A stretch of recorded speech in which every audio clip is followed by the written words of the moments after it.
बिहार में विधानसभा चुनाव नजदीक हैं। इस चुनाव से पहले सियासी बयानबाजों का दौर भी जारी है। राज्य में इस समय जननायक को लेकर बवाल मचा हुआ है। राष्ट्रीय जनता दल यानी आरजेडी ने तेजस्वी यादव को एक पोस्टर के जरिए जननायक करार दिया है। इस पोस्टर को लेकर तमाम राजनीतिक दलों के नेताओं की ओर से भी बयान आना शुरू हो गए हैं। इस मामले पर अब केंद्रीय मंत्री चिराग पासवान का भी बयान सामने आया है। चिराग पासवान ने तेजस्वी यादव पर तंज कसते हुए कहा है कि आप इतने बड़े हो गए हैं कि आप खुद को जननायक मानने लगे हैं। आइए आपको चिराग पासवान का ये बयान सुनवाते हैं।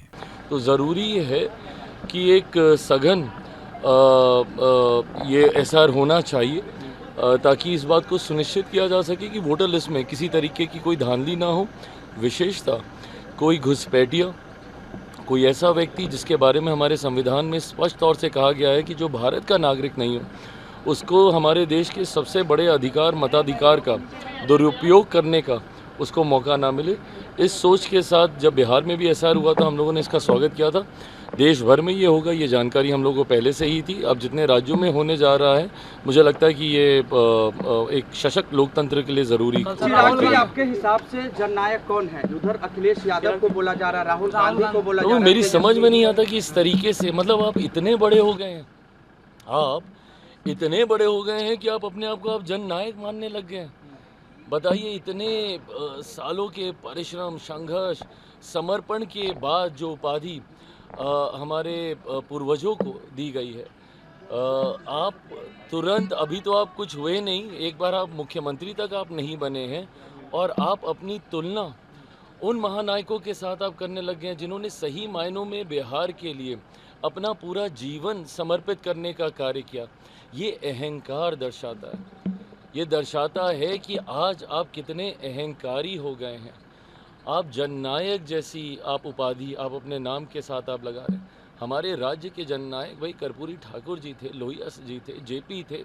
इन लोगों को हम लोगों ने देखा है उस भूमिका में, और आज आप इस तरीके से इस उपाधि का आप इस्तेमाल आप कर रहे हैं।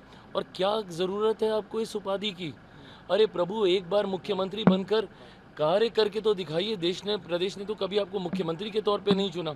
आपके परिवार ने जिस तरीके से जंगल राज बिहार को देने का काम किया, वो समय और आज का समय पलट कर कभी बिहार की जनता ने आपके ऊपर विश्वास नहीं किया।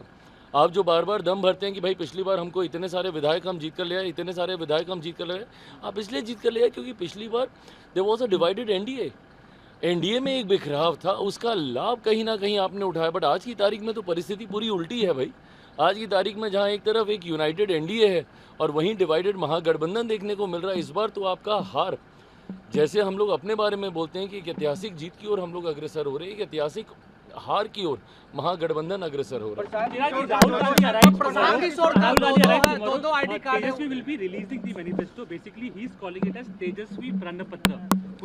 Well, I don't understand the reason why are they releasing it today. If Rahul ji is coming tomorrow, and I'm happy that finally he remembers my state and he is coming back, because there was a time where because of SIR he made a lot of hue and cry over this, but then after that he just vanished. He completely vanished from the scenario. When there was a collapse that was taking place within the alliance of Mahagठबंधन, that time also he was nowhere to be seen. So finally I'm happy that eventually he is coming back to my state. But then if he is coming tomorrow, why are they releasing their manifesto today?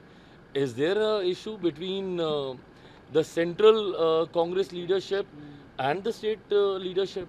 Is it only because of the state leadership that this manifesto has been agreed to? Or there are disputes between central Congress leadership and the state Congress leadership? That I don't know. That is time will tell. But I don't find this amicable setup that when he's coming tomorrow and they're doing this today. MGP's manifesto being called as Tejasvi Pranpatra. How do you look at this?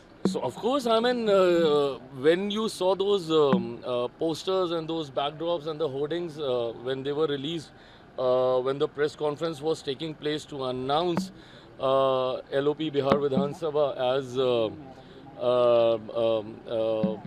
as the CM face, that time also we saw that it was only his face which was there throughout the hoarding.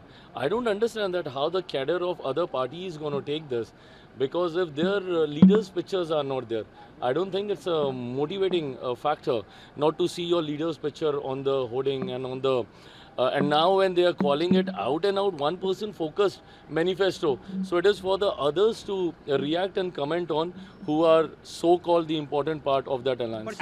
इस मामले पर तेज प्रताप यादव का भी बयान सामने आया। उन्होंने कहा कि कर्पूरी ठाकुर, राम मनोहर लोहिया, महात्मा गांधी जैसे लोग जननायक हैं। वहीं उन्होंने कहा कि जो लोग जननायक बता रहे हैं उनको जननायक नहीं बताना चाहिए।